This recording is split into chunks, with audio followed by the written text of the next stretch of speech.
할렐루야. 주님께서 우리와 같이 계십니다. 하나님이 함께 하시니 오늘도 우리에게 좋은 일이 있을 줄 믿습니다.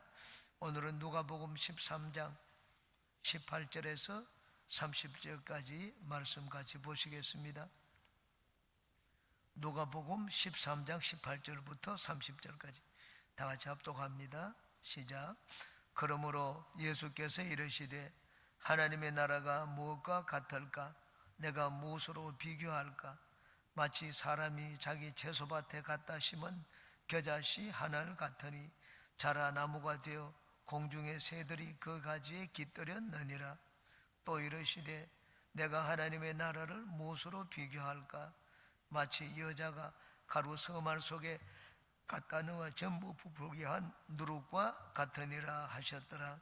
예수께서 각 성, 각 마을로 다니사 가르치시며 예루살렘으로 여행하시더니 어떤 사람이 여짜오되 주여 구원을 받는 자가 적으니이까? 그들에게 이르시되 좁은 문으로 들어가기를 힘써라. 내가 너희에게 이르노니 들어가기를 구하여도 못하는 자가 많으리라. 집주인이 일어나 문을 한번 닫은 후에 너희가 밖에 서서 문을 두드리며 주여 열어주소서 하면 그가 대답하여 이르되 나는 너희가 어디에서 온 자인지 알지 못하노라 하리니 그때 너희가 말하되 우리는 주 앞에서 먹고 마셨으며 주는 또한 우리의 길거리에서 가르치셨나이다 하나 그가 너희에게 말하여 이르되 나는 너희가 어디에서 왔는지 알지 못하노라. 행하가는 모든 자들아 나를 떠나가라 하리라. 너희가 아브라함과 이삭과 야곱과 모든 선지자는 하나님 나라에 있고 오직 너희는 밖에 쫓겨난 것을 볼 때에 거기서 슬피 울며 이를 갈리라. 사람들이 동서남북으로부터 와서 하나님의 나라 잔치에 참여하리니 보라 나중된 자로서 먼저 될 자도 있고 먼저 된 자로서 나중될 자도 있느니라 하시더라. 아멘. 오늘은 하늘나라에 대해서 같이 말씀의 은혜를 나누겠습니다. 이 앞에서 예수님은 안식일날 회당에서 병든 자를 고쳐주셨습니다. 18회 동안 귀신에게 붙들려서 허리가 구부러진 여인을 고쳐주셨습니다. 그러고 난 다음에 이제 하늘나라에 대해서 말씀을 해주셨습니다. 안식일 논쟁이 있자 유대인들은 안식일 논쟁을 하지만 하늘나라에 대해서는 알지 못합니다. 그런데 예수님은 하늘나라에 계셨기 때문에 하늘나라에 대해서 소상하게 우리에게 가르쳐 주셨습니다. 이제 한 절씩 살펴보겠습니다. 18절. 그러므로 예수께서 이르시되 하나님의 나라가 무엇과 같을까? 내가 무엇으로 비교할까? 여기는 하나님의 나라를 비교할까라고 했습니다. 그런데 하나님의 나라는 비교할 수 있는 것이 아닙니다. 비교는 어떤 쟤는 조건이 같은 걸 두 가지를 가지고 비교할 때는 쟤는 조건이 같아야 됩니다. 기준이 같은 것을 가지고 비교를 합니다. 길이가 더 길다 작다, 무게가 더 나간다, 부피가 어떻다, 무엇이 더 아름답다, 더 낫다, 어느 나라가 더 살기가 좋다, 행복지수가 더 높다. 쟤는 기준이 분명하게 있을 때 우리는 비교라는 단어를 씁니다. 이거는 천국은 무엇과 같을까? 마태복음 13장에는 하늘나라는 마치 무엇과 같다? 비유로 말씀을 하셨습니다. 비유가 더 정확한 표현이지만 여기는 무엇에 비할까라고 했습니다. 그래서 이전의 개역 성경에는 이 비교라고 하지를 않았습니다. 이전의 개역 성경에는 비교할까, 무엇으로 비할까라고 했습니다. 공동 번역은 비길 수 있을까? 표준 세 번역은 무엇에다가 비길까? 킹제임스 험정역은 어디에 비길까? 바른 성경은 무엇에 비유할까? 라고 했습니다. 단지 이번 개역 개정판과 우리말 성경에만 무엇에 비교할까? 라고 했습니다. 그런데 그 의미는 비교라는 것보다 비하는 것, 비교하는 것 이렇게 이해하는 것이 더 낫습니다. 19절에 마치 사람이 자기 채소밭에 갖다 심은 겨자씨 하나를 같으니 자라나무가 되어 공중의 새들이 그 가지에 깃들었느니라. 천국은 채소밭에 심은 겨자씨 하나를 같다고 했습니다. 겨자씨 특징이 무엇입니까? 첫째는 작습니다. 나중에는 그 형체를 알아볼 수 없을 만큼 어마어마하게 큰 나무로 자랍니다. 첫째는 작다는 것이고 두 번째는 크게 성장한다는 것이 겨자씨의 특징입니다. 하늘나라와 그와 같다고 했습니다. 하늘나라가 이 땅에 심어질 때는 작습니다. 보잘것없습니다. 이게 무슨 큰일이 일어나겠느냐? 그렇게 생각을 합니다. 그러나 나중에 보면은 하늘나라는 왕성하게 자란 것을 볼 수가 있습니다. 하나님이 이 땅에 하늘나라를 심으실 때 겨자씨 하늘을 심었습니다. 예수님이 겨자씨 하늘입니다.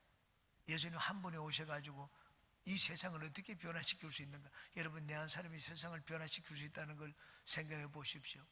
그런데 세상을 변화시킨 사람들은 큰 무리가 아닙니다. 군중이 아닙니다. 한 사람입니다.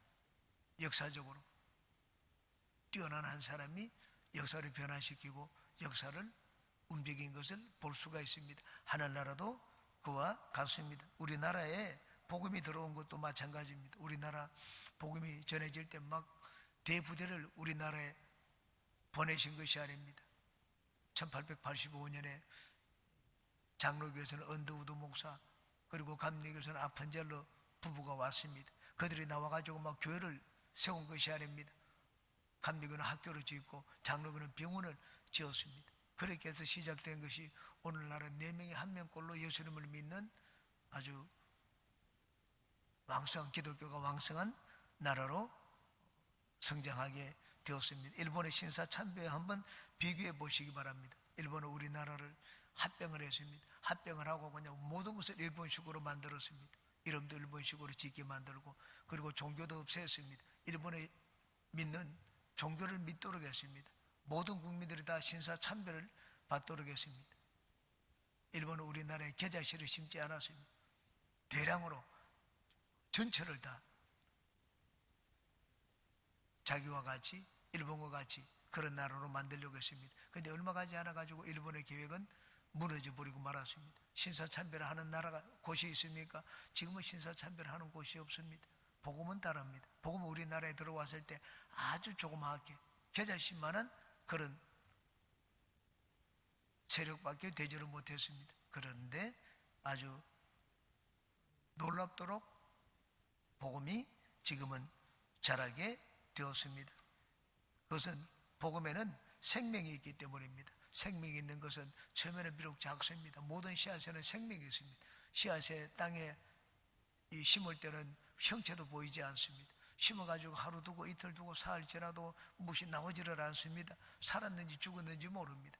그런데 나중에 보면은 그 곳에는 생명이 있기 때문에 자랍니다.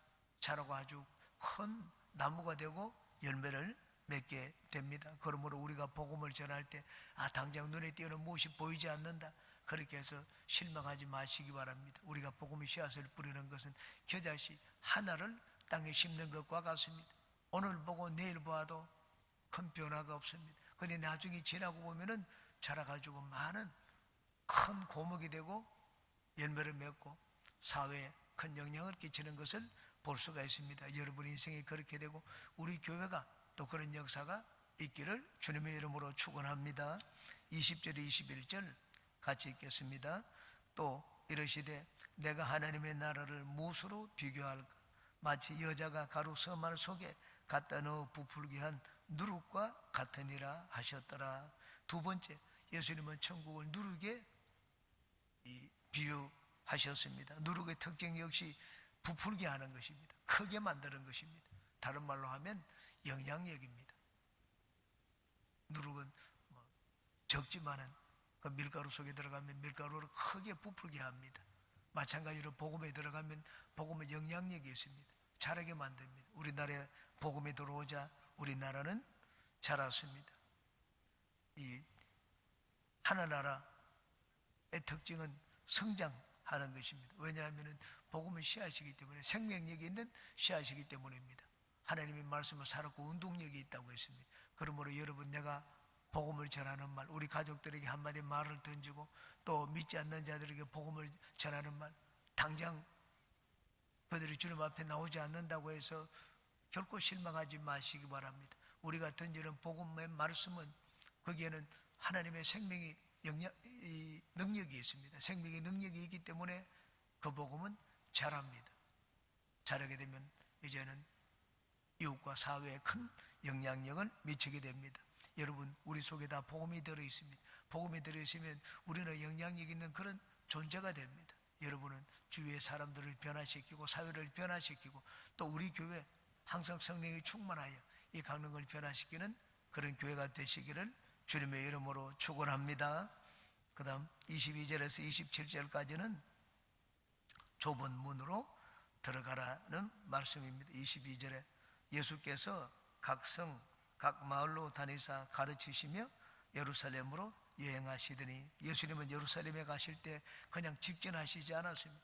여러 성으로 그냥 다니시면서 복음을 전하고 가르치면서 예루살렘으로 가셨습니다. 예수님의 관심은 오직 복음이었습니다. 예수님은 이 군데군데 복음을 심었습니다. 나중에 그곳에 이제는 복음이 자라게 되었습니다. 하나님은 유대인들을 온 세계에 흩었습니다. 온 세계에 흩어가지고 온 세계에 이젠 하나님을 아는 이 복음이 씨앗이 땅에 떨어지게 만드셨습니다. 우리에게도 하나님이 그렇게 역사를 하십니다. 23절에 어떤 사람이 여짜오되 주여 구원을 받는 자가 적으니까 그들에게 이르시되, 예수님, 이 사람이 예수님께 와서 물었습니다.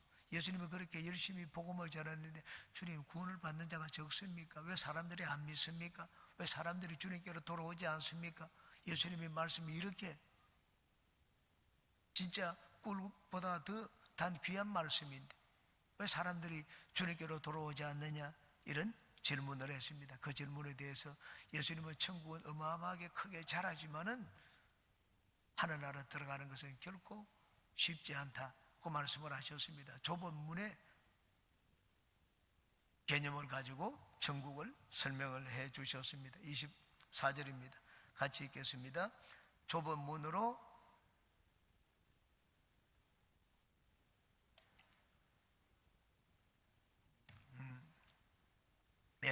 좁은 문으로 들어가기를 힘쓰라고 말씀을 했습니다. 하늘나라로 들어가는 문은 좁습니다. 우리 복음성가 잘 아시지 않습니까?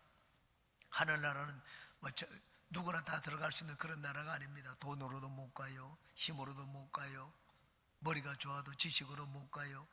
여러분, 세상에 있는 어떤 것을 가지고도 하늘나라 살 수가 없습니다. 하늘나라는 오직 믿음으로 가는 나라라고 말씀을 했습니다. 그러므로 세상에 있는 많은 사람들이 다 믿느냐? 다 믿으면 하늘나라를 쉽게 들어가죠. 근데 믿음이 쉽지 않습니다. 하늘나라는 좁은 문입니다. 내가 너에게 이르노니 들어가기를 구하여도 못하는 자가 많으리라. 들어가기를 구하여도 이미 늦었습니다. 문이 닫혔습니다. 때가 늦었습니다. 그러므로 우리는 기회를 잘 활용해야 됩니다. 하나님이 우리에게 은혜를 베풀 때 그 은혜를 받아야 됩니다. 여러분, 비가 언제든지 내립니까? 비가 내릴 때 물을 받아야 되지 않겠습니까? 저수지를 파가지고 비가 올 때 물을 받아야지. 비가 오는데 물을 받아 놓지 않으면 나중에 목이 마를 때 물을 우리는 구할 수가 없습니다. 하나님이 보라, 지금의 은혜 받을 만한 때요, 지금의 구원의 날이라고 했습니다. 성령 하나님 우리 가운데 임하실 때 그때가 바로 은혜 받을 때고 구원의 날입니다. 하나님은 1970년대 80년대 우리 나라에 성령을 물붓듯이 부었습니다. 그 당시에는 예수님을 믿고 성령을 받는 것이 참으로 쉬웠습니다. 구역 예배 드리다가 성령 받고, 기도원에 가면 성령 받고, 성령 대망회 때 기도하다가 성령을 받고, 저희 가족들은 다 기도원에 가서 다 성령을 받았습니다. 쉽게 구역 예배 때도 성령 받는 사람들을 저는 여럿 보았습니다. 그때는 하나님이 누구에게나 가리지 않고 은혜를 베풀어 주셨습니다. 성령의 비를 내리셨기 때문입니다. 오순절날 하나님이 이스라엘의 예루살렘에 성령의 비를 내렸습니다. 120문도가 모여가지고 있는데 어느 누구도 빠진 적 없었습니다. 모두가 다 성령의 충만함을 받고 새 방언으로 말하기를 시작을 했습니다. 그렇지만 그 뒤에는 어떻습니까? 그 뒤에는 성령의 역사, 평신도에게 일어나는 성령의 역사는 가짜라고, 이 가톨릭 교회, 지금은 1957년에 나누어지고 난 다음에 가톨릭 교회지, 그때는 교회였습니다. 기독교 교회가 그런 결정을 내렸습니다. 예언하는 사람, 방언하는 사람은 그 전부 다 가짜라고 얘기를 했습니다. 어떻게 그런 결정을 내렸습니까? 성령의 비가 이제는 다 멈추었기 때문입니다. 여러분, 실을 하나님이 비를 1년 12달 내리시는 것이 아닙니다. 하나님이 비를 1년 12달 내리면 곡식이 자라지를 않습니다. 실을 뿌릴 때 성령의 비를 부어주십니다. 나중에는 추수를 할 때, 추수하기 직전에 하나님이 성령의 비를 내려주십니다. 2000년 전에 오순절날 하나님이 성령의 비를 내리시고 이제는 추수 때가 갖고 왔기 때문에 20세기 들어와서 하나님의 성령의 비를 내렸습니다. 항상 성령의 비가 내린다고 생각을 하면 안 됩니다. 기회가 있을 때 기회를 우리는 잘 잡아야 됩니다. 그래서 들어가기를 구하여도 못하는 자가 많으리라고 말씀을 했습니다. 또 하늘나라 들어가는 것은 좁은 문이라고 했습니다. 왜 좁으냐? 기독교의 가르침이 십자가의 도입니다. 예수님은 구원을 설명을 할 때 십자가의 도가 믿지 않는 자들에게는 멸망의 길이고 믿는 우리들에게는 하나님의 구원의 길이라고 말씀을 했습니다. 예수님의 가르침, 기독교를 십자가의 도, 십자가의 가르침이라고 했습니다. 우리가 예수님을 믿고 하늘나라 가는 것은 십자가의 가르침을 따르는 것입니다. 십자가는 자기를 부인하고 자기를 희생하는 것, 자기를 죽이는 것입니다. 여러분, 십자가의 가르침, 기독교의 가르침은 첫째 자기 부인을 해야 됩니다. 자기가 살아있어서는 하늘나라 들어가지를 못합니다. 십자가의 가르침은 첫째 자기 부인으로부터 시작을 합니다. 그 다음 순종을 해야 됩니다. 예수님이 십자가를 지신 삶은 순종의 삶이었습니다. 그 다음 자기 희생을 해야 됩니다. 자기 부인과 순종과 희생, 이게 십자가의 가르침, 기독교의 가르침의 본질입니다.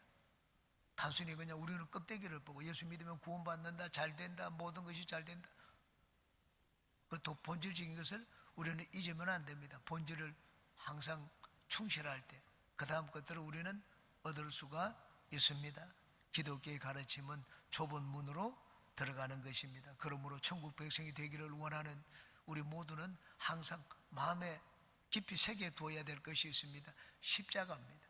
십자가의 가르침입니다. 십자가의 가르침이 여러분 마음속에 항상 중심에 있기를 주님의 이름으로 축원합니다. 25절, 집주인이 일어나 문을 한번 닫은 후에 너희가 밖에 서서 문을 두드리며 주여 열어주소서 하면 그가 대답하여 이르되 나는 너희가 어디에서 온 자인지 알지 못하노라 하리니, 하나님이 은혜를 주실 때 그 은혜를 놓치면 안 됩니다. 내가 이제만 늦었지만 은혜 받기를 원합니다. 문이 닫혔다고 했습니다. 하늘나라 가는 것도 마찬가지입니다. 이 땅에 있을 때가 기회입니다. 죽고 난 다음에 하나님을 믿으려고 기회가 있습니까? 죽고 난 다음에는 기회가 없습니다. 하나님의 성령이 비를 내릴 때 우리는 그때 그 기회를 놓치지 말아야 됩니다. 그러므로 여러분, 하나님은 우리에게 특별한 은혜를 주실 때가 있습니다. 부흥회를 한다든가, 특별한 강사님을 모신다든가, 특별 새벽 예배를 드린다든가, 그럴 때는 하나님은 우리에게 특별한 은혜를 주실 때입니다. 그럴 때는 우리는 놓치면 안 됩니다. 특별한 은혜를 주실 때, 하나님이 우리에게 은혜를 주실 때, 그때 여러분이 잘 판단해서 항상 주님께 달려나와 은혜를 또 받는 우리가 되시기를 바랍니다. 26절에 그때 너희가 말하되 우리는 주 앞에서 먹고 마셨으며 주는 또한 우리를 길거리에서 가르치셨나이다 하나, 주 앞에서 먹고 마셨다고 했습니다.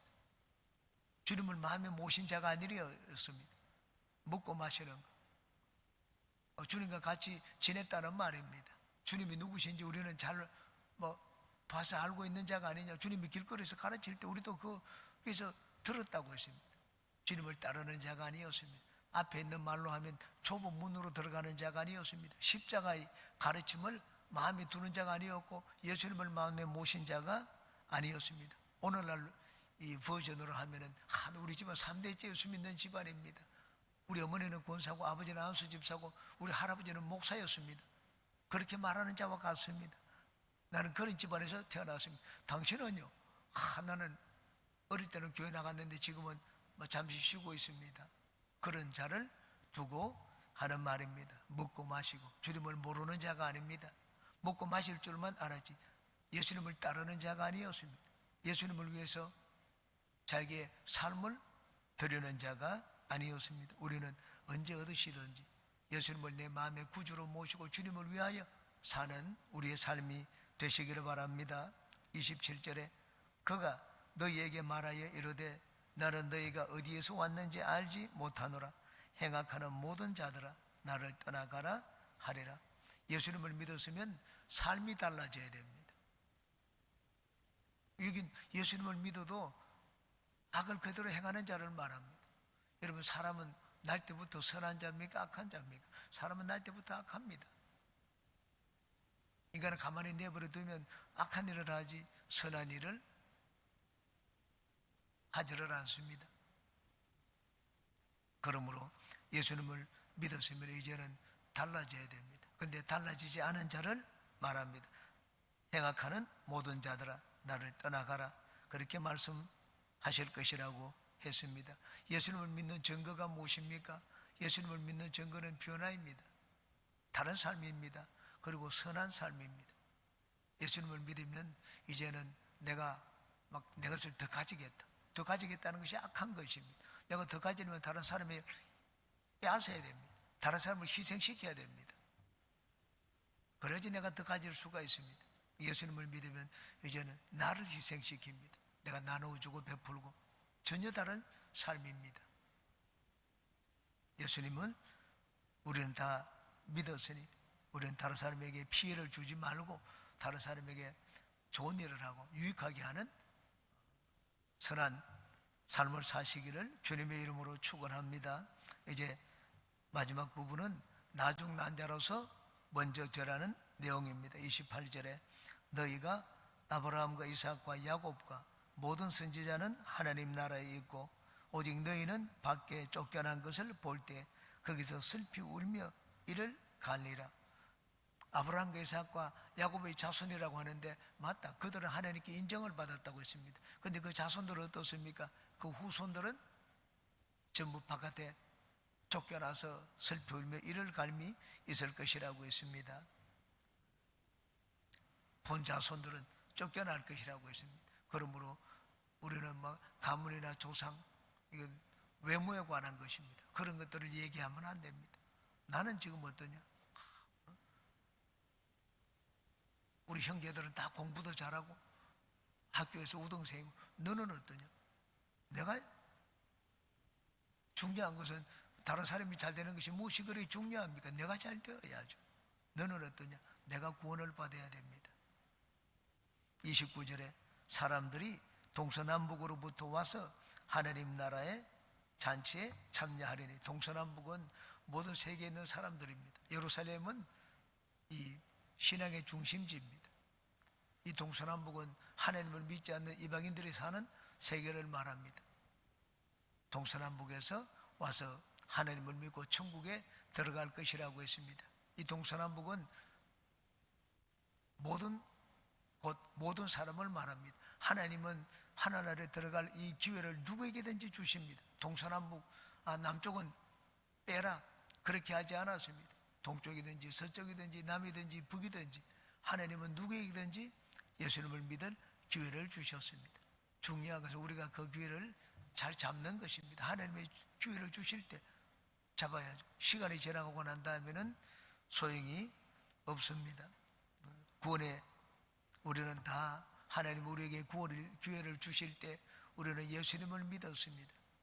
그래서 하나나라 백성이 되었습니다. 우리는 평생 내가 예수님을 믿게 된 것, 하나님이 나에게 예수 믿을 기회를 주신 것, 그것을 감사해야 됩니다.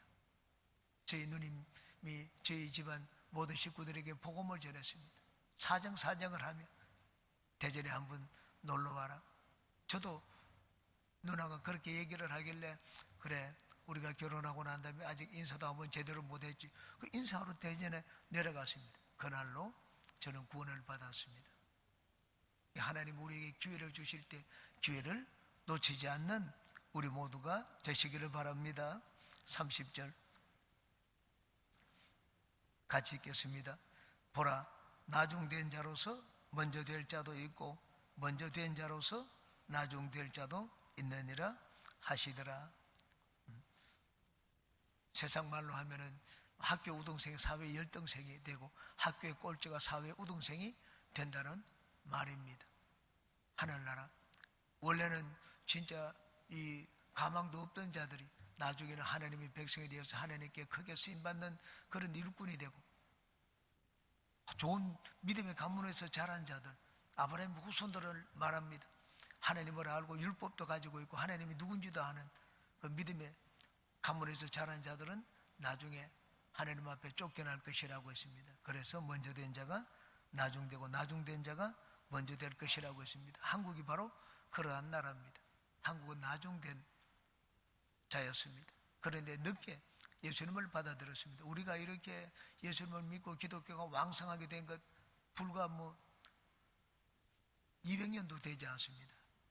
1885년에 개신교가 들어왔으니까 불과 한 140년 정도밖에 되지를 않습니다. 늦었지만은 진짜 선교사를 파송하는데 미국 다음으로 선교사를 많이 파송하는 기독교 국가가 되었습니다. 우리 개인의 삶에서도 마찬가지입니다. 모태신앙자, 우리 모태신앙은 모태신앙, 나는 할 수 없다, 그런 신앙을 가진 자라는 말을 합니다. 모태신앙을 가졌으면 날 때부터 예수님을 믿기 때문에 모든 일에 더 적극적이어야 됩니다. 그런데 모태신앙을 가진 자들은 그렇지 않은 경우를 두고 그런 말들이 나왔습니다. 늦게 믿은 자들은 늦게나마 자기를 써주신 하나님께 감사하여 충성을 다합니다. 목숨을 내어 바치고. 제가 예리에서 한번 복음을 전하고 난 다음 새벽 예배를 인도하고 난 다음에 아주 장문의 편지를 받았습니다. 제가 그것을 적어 놓았습니다. 장문의 편지를 받았는데 이분이 제가 말씀을 전하는 것을 듣고는 아주 큰 감동을 받았다고 하면서 장문의 편지를 저한테 보내왔습니다. 저는 목사님들은 전부 다 3대, 4대 예수 믿는 그런 가정에서 태어난 분인 줄 알았는데 목사님의 간증을 듣고 나는 너무 소망을 가졌습니다. 나도 인생을 이리저리 방황하며 살다가 늦게 50이 되어서 이제 예수님을 믿었는데 목사님이 결혼하고 난 다음에 예수님을 믿고 주의 종이 되었다는 얘기를 듣고 나에게도 소망이 있구나. 나도 40이 넘어가지고 예수님을 믿었지만은 지금 늦게 믿었지만 하나님께 복을 받고 하나님 앞에 쓰임받는 귀한 도구가 될 그런 가망이 있구나 하는 그런 이 소망을 가졌다는 편지를 받은 적이 있습니다. 중요한 것은 현재입니다. 내가 지금 어떻게 신앙생활을 하고 있느냐, 그것이 중요합니다. 오랫동안 예수님을 믿었으면은 여러분 하나님과 가까운 위치에 있습니다. 나무를 보십시오. 나무에 나이테가 있잖아요. 10년, 20년, 30년, 몇백 년이 되면 나이테가 점점 많아집니다. 그 중간에 있는 나이테는 오래된 나이테입니다. 그 나무와 함께 100년 이상, 200년 이상 같이 살았던 나이테입니다. 바깥으로 갈수록 점점 새로 난 나이테입니다. 그런데 중요한 것은 내가 어디에 서 있느냐 하는 것이 아니라 어느 방향으로 걸어가고 있느냐 하는 것이 중요합니다. 난 믿은 지 10년이 되었는데 20년이 되었는지 20년이 되었는데 지금 어느 쪽을 걸어가고 있습니까? 20년 되었는데 교회도 잘 나오지 않고 겨우 교회 출석만 하는 그런 사람하고 이제 예수님을 믿었는데 믿은 지 한 달, 두 달밖에 안 되었는데 주님 앞에 진짜 충성스럽게 주님을 섬기는 자하고 하나님이 보시면 누구를 더 기뻐하겠습니까? 이 나중난 자가 먼저 된다고 말씀을 하셨습니다. 이 하나님 앞에 이 말씀만큼 우리에게 소망을 주는 것이 없습니다. 세상에서 나는 모든 것을 다 잃고 열등생이 되었지만 예수님을 믿고 보니 내 운명이 달라질 그런 이 가능성이 있다는 것을 알게 되었습니다. 그래서 저는 주님 앞에 내 모든 것을 올인하고 주님께 충성을 했습니다. 세상에는 나중된 자가 먼저 된다 그런 적이 없습니다. 세상에는 항상 이 순서, 권위, 위계, 질서, 고참 이런 것이 있습니다. 나중난 자가 들어가가지고 사장이 될 수가 있습니까? 이사가 될 수가 있나요? 차근차근 거쳐야 됩니다. 그런데 우리 주님은 그렇지 않습니다. 주님은 나중난 자가 먼저 되게 해주신다고 말씀을 하셨습니다. 그러므로 우리가 예수님을 잘 믿으면 사회에서는 내 순서가 금방 그렇게 바뀌어지지 않습니다. 예수님을 잘 믿으면 내 순서가 바뀌어질 수가 있습니다. 우리는 예수님을 더 충성스럽게 잘 믿어서 우리 인생의 운명이 달라지는 우리 모두가 되시기를 주님의 이름으로 축원합니다.